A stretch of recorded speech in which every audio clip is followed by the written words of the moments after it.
बिस्मिल्लाहिर्रहमानिर्रहीम। अस्सलाम वालेकुम। आज की वीडियो में मैं आप लोगों से बहुत ही अच्छे टिप्स एंड हैक्स शेयर करने लगी हूँ और आज की वीडियो के तमाम ही टिप्स बहुत ही ज़्यादा यूज़फुल हैं और बहुत ही ज़्यादा हेल्पफुल हैं। तो शुरू करते हैं अपनी वीडियो। तो जैसे कि गर्मियाँ हैं और गर्मियों के आते ही ना फ्रीज़र की कूलिंग बहुत ही ज़्यादा स्लो हो जाती है और सर्दियों में इतनी फुल हो जाती है, चाहे आप कम करें या ज़्यादा, वो बर्फ़ इतनी हो जाती है कि हमें ज़रूरत भी नहीं होती उसकी।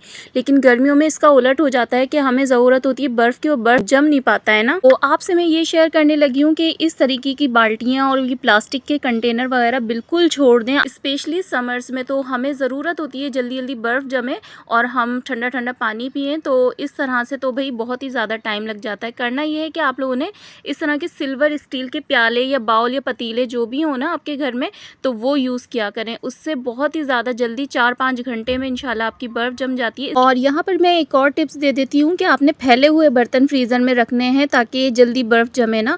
और अगर आप लेंथ वाइज रखेंगे, जैसे जग होता है या फिर इस तरह की बाल्टियाँ, तो उनको जमने में बहुत ही ज़्यादा टाइम लग जाता है, जबकि उसके हाफ़ टाइम में हमारी ये पतीलियाँ वगैरह जम जाती हैं। आते हैं नेक्स्ट टिप की तरफ। तो ये भी बहुत ही ज़्यादा बेहतरीन सी है। जब हम केक को बेक कर रहे होते हैं ना, तो अक्सर हमारा केक है ना जल जाता है। मसला सारा ये होता है कि ये बॉटम जो है ना इसका मोल्ड का, तो बहुत ही ज़्यादा लाइट क्वालिटी का होता है, बहुत लाइट सा होता है। करना ये है कि आपने एक पतीली का छोटा ही ढक्कन आपने रखना है इसके ऊपर ना। मैं अक्सर इसी में ही बनाती हूँ, कुकर के अंदर बहुत ही ज़बरदस्त केक बनता है। तो इससे ये होता है ढक्कन रखने से कि आपका केक है ना बिल्कुल भी नहीं जलता और आपका केक इसी तरह बनता है जैसे कि आपको ज़रूरत होती है। नेक्स्ट टिप मेरी यहाँ पर ये है कि गवार फली हम बनाते हैं ना, तो उसमें कड़वाहट होती है, बिल्कुल लाइट सी होती है, लेकिन ज़ाहिर है सब्ज़ी ना खाने वालों के लिए वो भी बहुत ही ज़्यादा होती है।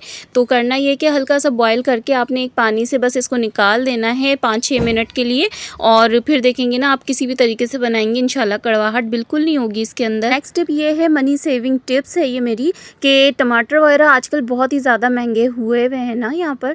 तो मुझे नहीं पता आपकी सिटी में हुए हुए हैं या नहीं, लेकिन यहाँ पर तो हो रहे हैं काफ़ी ज़्यादा। तो बकरा ईद के लिए किस तरीके से सेव करना है, तो इस तरीके से कट्स लगा लेंगे हम टमाटर को, मतलब 2 कर लेंगे ताकि पता चल सके अंदर कोई कीड़ा वगैरह तो नहीं है।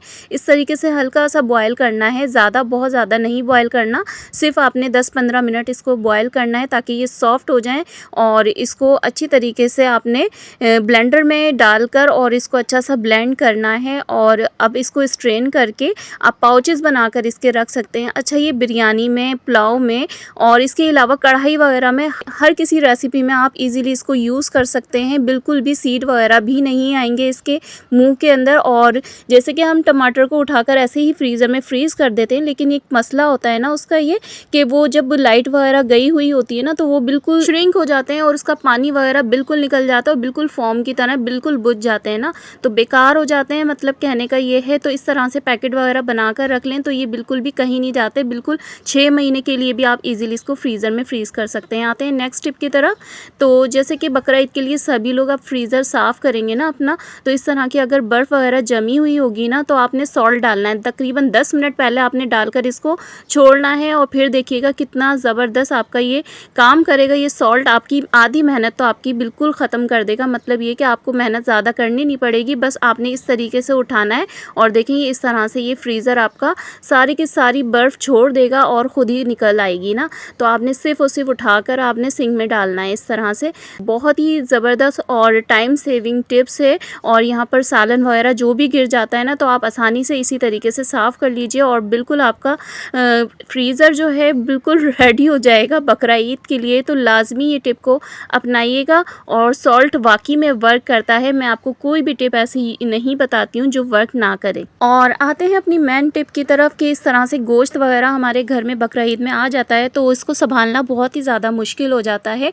और फ्रीज़र का तो ये है कि हमें एक सफाई करने के बाद आपने क्या करना है, आपने इस तरीके से पैकेट बना लेने हैं अपनी ज़रूरत के अकॉर्डिंग, जिस तरीके से भी आप बनाए ना।